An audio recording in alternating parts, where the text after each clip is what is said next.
Welcome back to another weekly challenge in 7 minutes. Tonight, we're also going to give you a little touch on update 1.54. In case you're living under a rock, we got 5 new cars.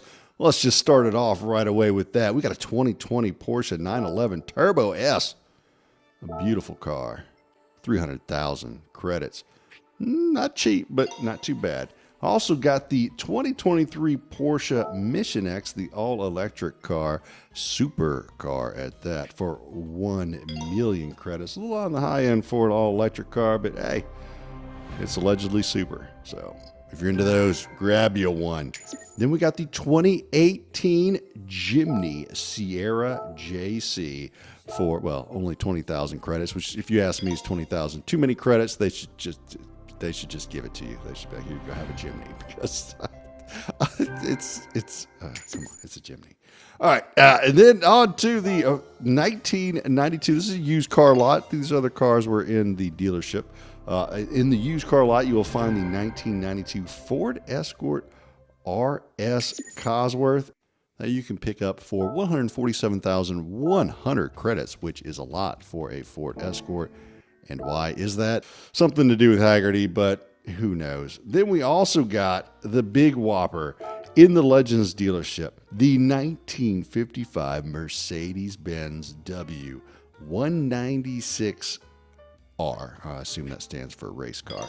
And it is 20 million credits, which is a whole lot of money for a cigar race car, if you ask me. And if you sell it, if you buy it like I did, and then you try and sell it, you only get 10,088,000 credits. But I thought that the Legends dealership was based off of the value of the car, which is through Haggerty, which is the same as the used car lot. So why isn't it 10 million credits instead of 20 million credits? Can someone explain this to me? What am I missing here? All right.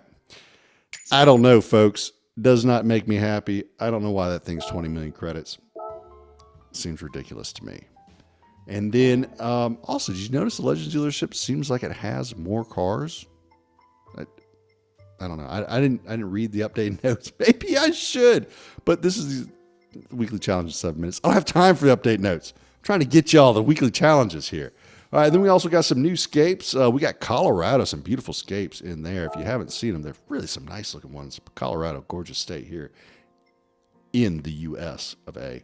And then we also, in the cafe, we got the extra menu number 42, and that one is the Ferrari Speciale.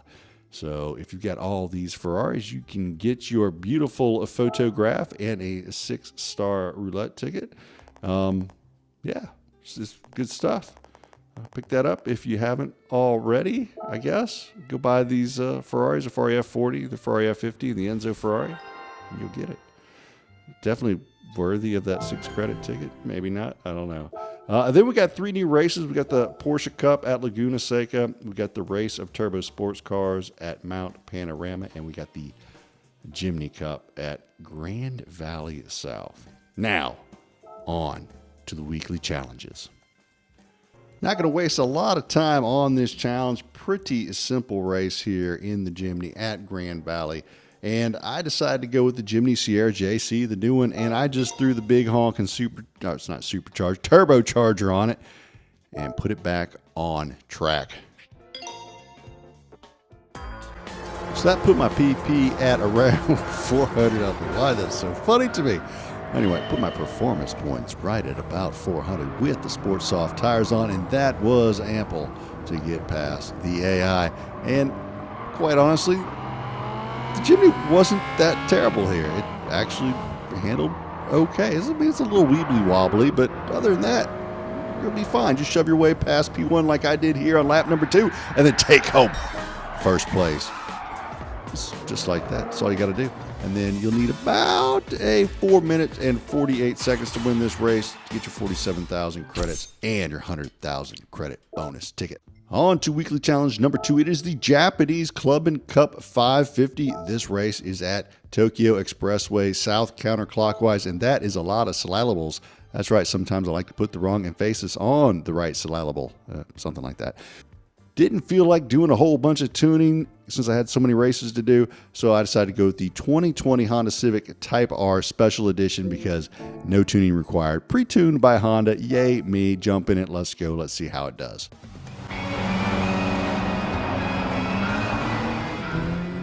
Hey, I currently autocross a Honda Civic Sport, and the inside looks a lot like this. And it drives relatively similar. I mean, it's the same chassis. This one's just a lot better than mine, but it feels pretty familiar. I like it. I dig it. So get by P7 here on lap number 1 all the way up to P3 by lap 2. Get by the Torino here. Had a little battle with him. It was kind of fun.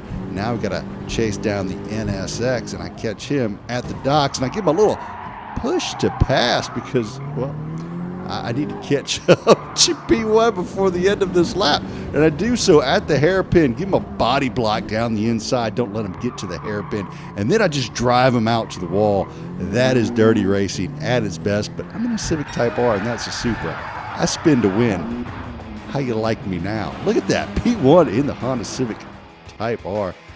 Thoroughly enjoyed that. You need about 706 to win this one.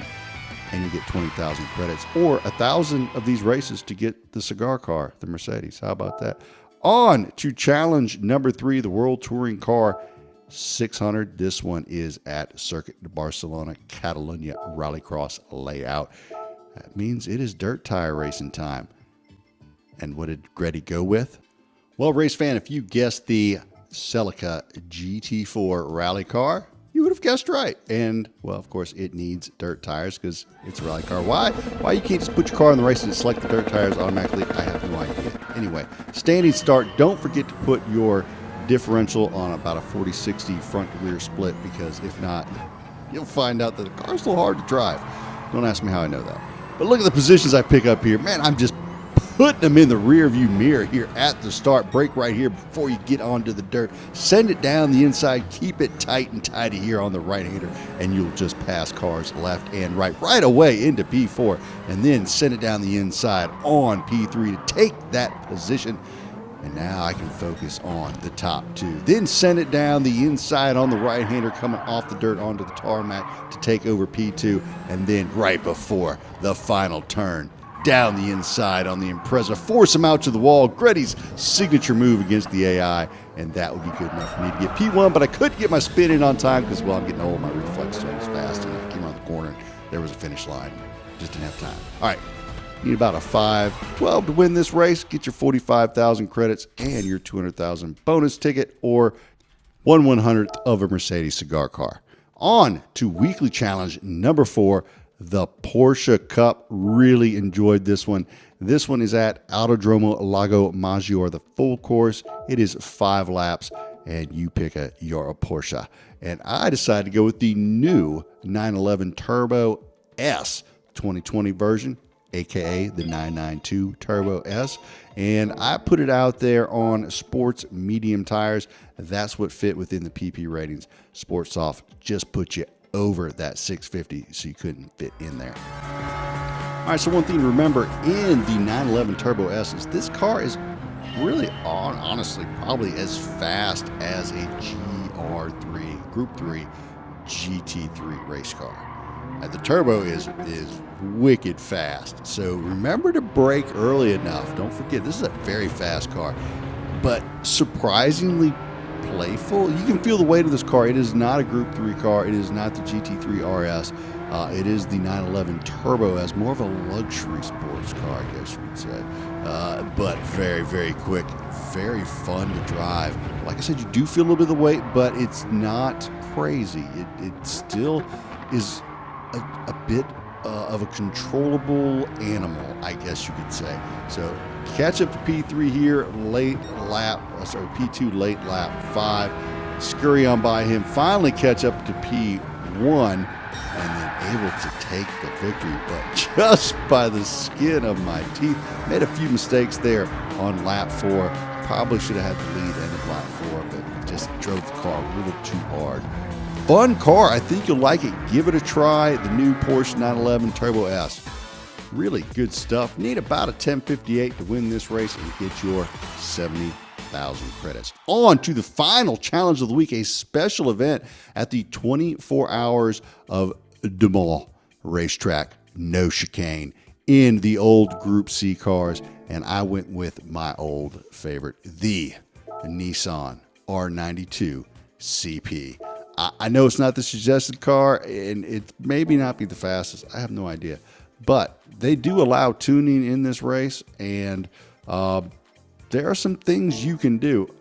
I actually had my R92 CP on the Neo Classic Challenge tune that I had for the car, and didn't even realize it until, I don't know, I was like, good ways into the race, and it's like, the car doesn't seem to be driving like it should be driving at Le Mans. So if you're having trouble getting enough top speed, you can decrease your downforce. You can play with the tuning and get it to do things you want it to do. On to the race. All right, interestingly, this one starts at night, which I thought was pretty cool. I had nitrous on board. Didn't even realize it. Didn't even notice I had nitrous. Didn't need to use it. R92 CP fast enough, as you will see here in a moment on the straight. I eat up the first R92 CP. Now I'm flying towards the next group. I'm in the slipstream. I'm up to 241 miles an hour, and I just go flying. I can feel it in the wheel how heavy this car feels. Just the manual steering in this rig. And I go cruising by the next group. I'm into P12 already on this fast straight. And then just go right on by the Mercedes and the Jaguar and another Jaguar, then the Porsche. And I'm already into P8 here. Now, as I come towards the end of lap 1, I get this little gaggle of cars right here at the chicane. Go on by them. The R92 CP doing me right here at Le Mans and loving it. We transition over into daylight, catch up to the lead group, and put them in the dust here on lap number 3. So if you're looking for a good car to take this race, this one will do it for you. I haven't goofed up a bunch on lap 4 trying to put in a fastest lap. Ended up putting in a slower lap. So you need about a 15:56 to win this one and get your 140,000 credits plus your 500,000 credit bonus ticket. Now, on to some bonus content.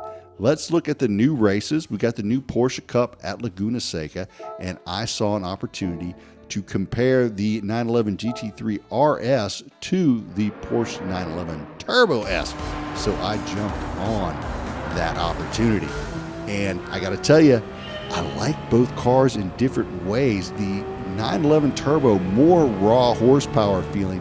The 911 GT3 RS seems to be a little more business. It doesn't have that crazy turbo kick that the 911 Turbo S does, but it's got the lightness in the braking and the refinement of the race car.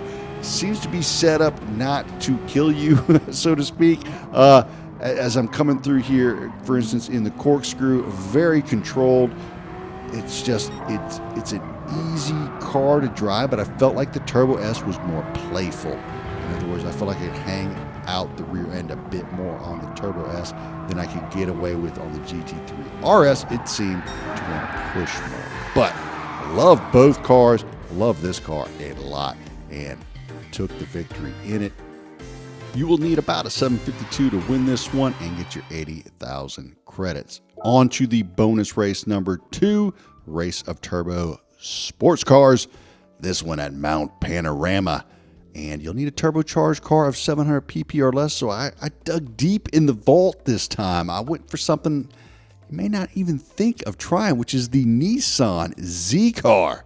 And I put it on racing soft tires to try and up that performance point levels close to 700 as I could get. And quite honest, I was a little worried that I was going to be able to complete this challenge in this car. The way I was catching this Mitsubishi at the beginning of the race, I was like, I don't know. But then when I got to the top of the hill, I started catching some cars pretty good. And then on the downhill descent, even better. So I liked my chances a little bit better than when I got by the Super here. I was like, okay, Gretty, you might be able to pull the victory out in the Z car. And then here on the downhill, we really started to eat up the cars, started to really knock down the time to the leader.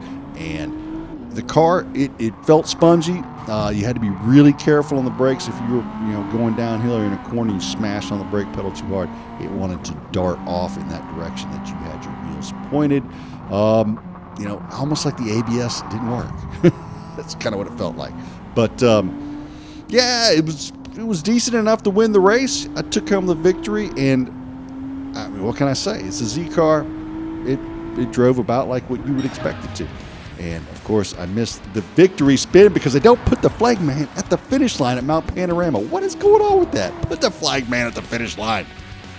All right, you'll need about 11:56 to win this one and get your 90,000 in credits. So that covers all the new races and update 1.54 and the weekly challenges. Hope you enjoyed it. If you did, hit the like and or subscribe. Come back and check out some more. For myself, Go Gretty. Y'all have a great evening.